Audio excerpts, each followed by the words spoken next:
समृद्ध मंच को मैं नमन करता हूं। जो सेटिंग के चक्कर में शांति से बैठे उन सभी समझदारों को मेरा सादर प्रणाम। जो बुढ़ापे में भी इक्स का आनंद ले रहे उन बुजुर्गों को मेरा विशेष प्रणाम।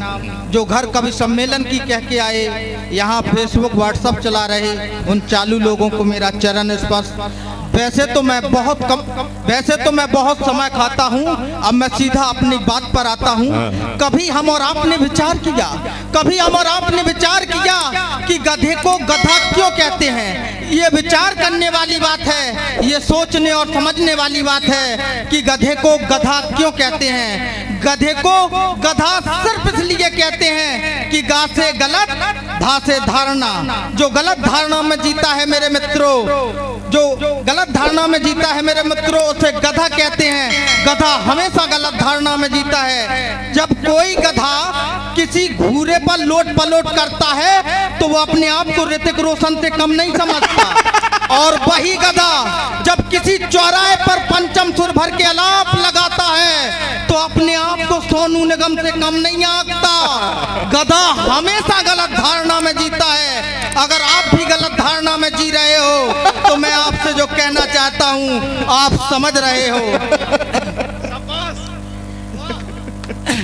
दो भाई थे, एक के पास घोड़ा था, एक के पास गधा था। गधे वाला भाई भगवान श्याम सुंदर के मंदिर में पहुंचा और प्रार्थना अर्चना करने लगा। बोला, हे गोविंद, हे माधव, अगर मैंने सच्चे मन से आपकी पूजा अर्चना की है तो उसके बदले में आपसे कुछ मांगना चाहता हूँ, और मांगना केवल इतना चाहता हूँ कि मेरे बड़े भाई का घोड़ा मर जाए। ऐसी मांग कर जब वो घर वापस आता है तो देखता है कि उसका गधा मर जाता है। अब तो वो बड़ी जोर से हंसता है और कहता है, वाह भगवान वाह, तुम्हें भगवान बने कितने वर्ष व्यतीत हो गए, अभी तक तुम्हें ये पता नहीं कि घोड़ा कौन गधा कौन। लेकिन मेरे कहने का मतलब है, जो लोग दूसरों के लिए गड्ढा खोदते हैं वो एक दिन उस गड्ढे में खुद गिरते हैं। बहुत बढ़िया। यहाँ से मैं एक व्यंग पढ़ता हूँ, एक रचना पढ़ता हूँ, देखिएगा। स्वागत। एक गधा वाले के हेरा गए गधा, बाने खूबई ढूंढे अपने गधा। अब तुम्हें बताओ भज्जा, तुम गधन को मिलत है गधा। एक गधा वाले के हेरा गए गधा, बाने खूबई ढूंढे अपने गधा। अब तुम्हें बताओ भैया, तुम गधन को मिलत है गधा। ढूंढत वो बहुत आगे बढ़ गओ, जब नहीं मिले गधा तो एक पेड़ पे चढ़ गओ। इत्तेफाक से वह पेड़ तरे प्रेमी प्रेम का आए, उनने प्यार के गीत गाए। प्रेम का बोलो, प्रेमी बोलो प्रेम का से कि तुम्हें देख के नशा सो छाराओ। तुम्हारी कसम, तुम्हारी आंखन में सारो संसार नजर आ रहा। जाबात वह गधा वाले ने हाथ पर लई, बड़े प्यार से प्रेम का के प्रेमी से कही, तुम्हारी एक एक बात हम अपने दिमाग में लिख रहे। तुमसे हाथ जोड़े की विनती है, का इनकी आंखन में हमें गधा दिख रहा है। अरे वाह वाह वाह वाह। यहाँ से एक व्यंग में और आप लोगों के बीच में पढ़ता हूँ, देखिएगा। बकरा बकरी जंगल में जा रहे थे। बकरा बकरी, ये उस समय की बात है जब चुनाव आते हैं। देखें आप लोग कि बकरा बकरी जंगल में जा रहे थे, उधर से शेरदाऊजू आ रहे थे। बकरा बकरी जंगल में जा रहे थे, उधर से शेरदाऊजू आ रहे थे। इधर इन दोनों के दिल कांपने लगे, उधर शेरदाऊजू के कदम जमीन नापने लगे। शेर था बड़ा भोला, उसने अपने मुंह को खोला, फिर प्रेम भरे शब्दों में बोला, मजे उड़ाओ मौज करो, तुम्हारा ही जंगल है, चाहे जहां जाओ। मजे उड़ाओ मौज करो, तुम्हारा ही जंगल है, चाहे जहां चरो। अब तो दोनों इत्मीनान से चरने लगे, जैसे इनके बाप का जंगल हो, पूरे जंगल में विचरने लगे। तभी बकरे के दिमाग में ख्याल आया, उसने अपनी अम्मा को बताया। बोला, अम्मा अम्मा, हमें तो लगता दाल में कुछ काला है, तो बकरी बोली नहीं नहीं बेटा, अब जंगल में चुनाव आने वाला है, अब जंगल में चुनाव आने वाला है। बहुत बढ़िया। लेकिन जब चुनाव समाप्त हो जाते हैं और वोट खुल जाते हैं तो कैसा चित्र तैयार होता है, देखें आप लोग। देखना कि बकरा बकरी जंगल में जा रहे थे झूमते झूमते, बहुत भीतर पहुंच जाते हैं वो घूमते घूमते। कभी खाते घास तो कभी खाते बेर, सामने देखा तो नजर आया शेर। शेर ने देखा बकरा बकरी, उसके दिल में मच गई अफरा तफरी। शेर गुस्से से हुआ लाल, उसने बढ़ाई अपनी चाल।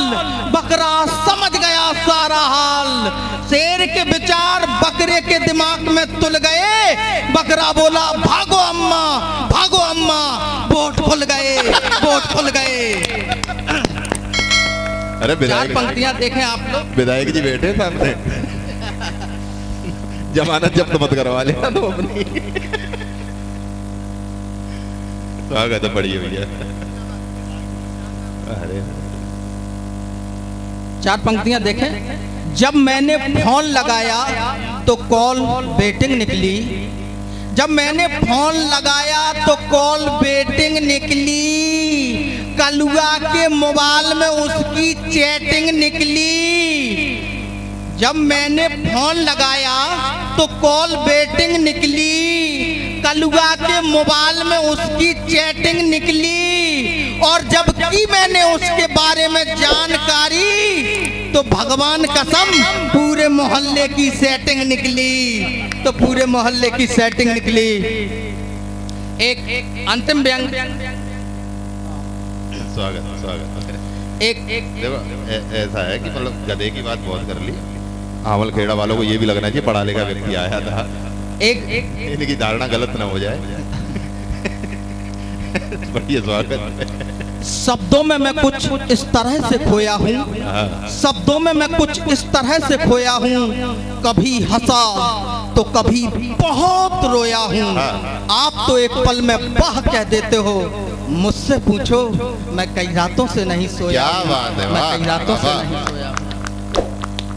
एक रचना मैं यहाँ से पढ़ता हूँ, देखिएगा। एक माँ पागल हो गई थी, उसकी याददाश्त खो गई थी।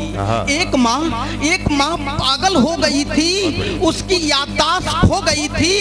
कोई भी उसके पास नहीं जाता था, रस्सी से उसे बांध दिया जाता था। कोई भी उसके पास नहीं जाता था, रस्सी से उसे बांध दिया जाता था। एक दिन अचानक रस्सी टूट गई, माँ रस्सी के बंधन से छूट गई। इधर उधर वो जाने लगी, कंकड़ पत्थर वो चलाने लगी। जैसे ही नजर उसे सामने बेटा आया, माँ ने बेटे को सीने से लगाया।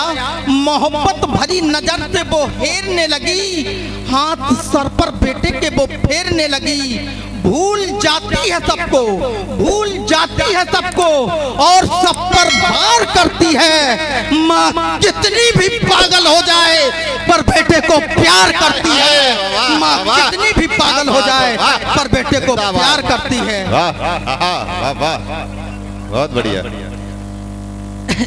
देखें आप लोग, तकलीफ जब नितांत हो जाए, तकलीफ जब नितांत हो जाए, क्रोध से मन जब अशांत हो जाए, चिल्ला तो कोई भी सकता है दोस्त, सख्तशाली वो है जो शांत हो जाए। सख्तशाली वो है जो शांत हो जाए।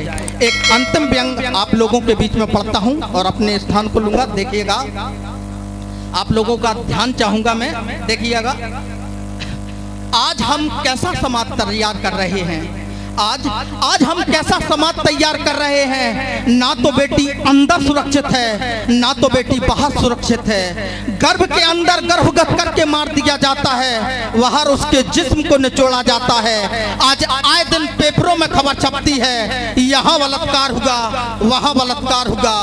तकलीफ तो तब होती है दोस्त जब खबर छपती है कि 2.5 साल की बेटी के साथ दरिंदगी हुई। तब मेरी रचना ने जन्म लिया। ये कैसा देश बदल रहा है, ये कैसा देश बदल रहा है। क्रूरता का नंग नाच चल रहा है, संस्कारों की मिट्टी कूटी जा रही है, बहन बेटियों की आबरू लूटी जा रही है। कुछ लोगों के ये कहने थे, उसने छोटे कपड़े पहने थे, एक माँ की आंखों से अश्रुधारा बहने लगी। चीख चीख कर तब वो ये कहने लगी, उन दरिंदों की सोच बड़ी हेटी थी, मैं साड़ी कैसे पहना देती, मेरी 2.5 साल की बेटी थी, मैं साड़ी कैसे पहना देती, मेरी 2.5 साल की बेटी थी। जय हिंद, जय भारत।